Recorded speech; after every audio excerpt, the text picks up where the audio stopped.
ChatGPT may be the future, but there are going to be a lot of concerns and a lot of issues that we're going to have to navigate.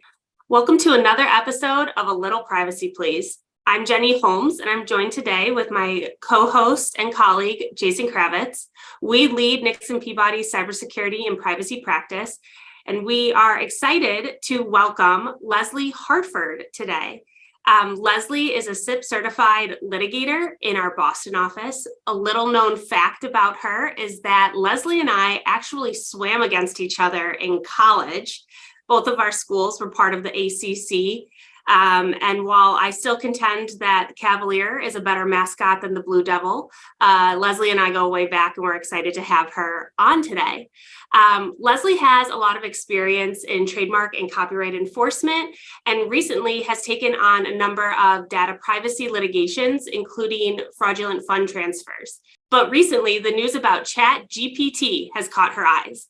So Leslie, let's just start with the basics. What is ChatGPT? ChatGPT is an artificial or AI tool. It's brought to the market by a company called OpenAI, and it's actually the fourth generation of OpenAI's AI tool. And this one came out earlier this spring. Earlier iterations were very similar, sort of different levels or models of the same generative AI tool, but this one is sort of the latest and greatest. What's interesting about a generative AI tool is that, as it sounds, it generates content. It doesn't aggregate something that is given to it. It actually trains itself on the data that it is provided with. And based on that data, it responds to user prompts. So Leslie, I was reading recently that Italy actually banned ChatGPT. What was the primary concern there? So Italy's data privacy authority, which is called Garante, banned ChatGPT about a month ago in March 2023. And it banned ChatGPT based on violation of various GDPR principles. The main one being the GDPR principle that just because data is public doesn't mean that it's not protected. And I know you and Jenny are very familiar with this principle, but it can easily get companies in trouble because in cases like this, OpenAI trained its ChatGPT tool by doing internet scrapes, sourcing data that is publicly available to train the tool to respond to user prompts. But in this case, some of the information that they use to train the tool is actually protected. And ChatGPT, according to Garante, did not have a legally permissive reason to collect and use that data. But what other privacy concerns are there about ChatGPT or similar AI programs? There are sort of, as you say, backroom or input type issues, such as the training. But then there are also issues on the public-facing side.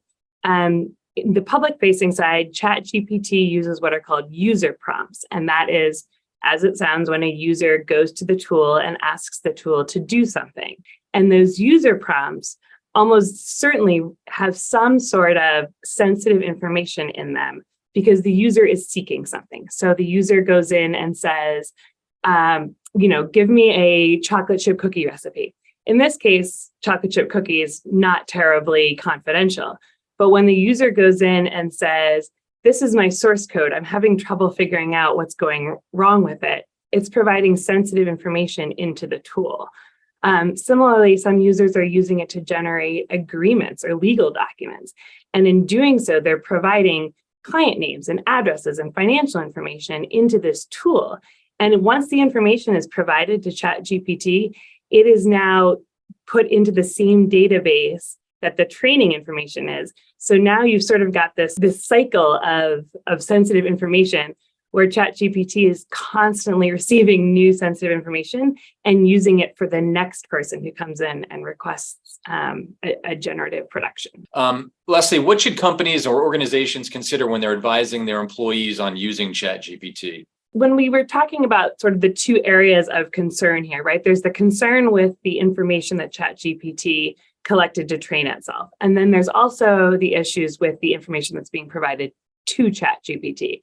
Most companies or institutions can only really address that latter part. They can address what it is that their people are giving to ChatGPT. And when we look at that, we want them to be sensitive to what kind of information are you putting in there? Are you putting in client information? Are you putting financial information? Any of that information that goes in there is now out there for any other users to see as well. The other thing to think about is that ChatGPT it's an automated tool. It's not perfect. It's not an army of geniuses behind the computer. And so it can be wrong. And it somewhat frequently is wrong.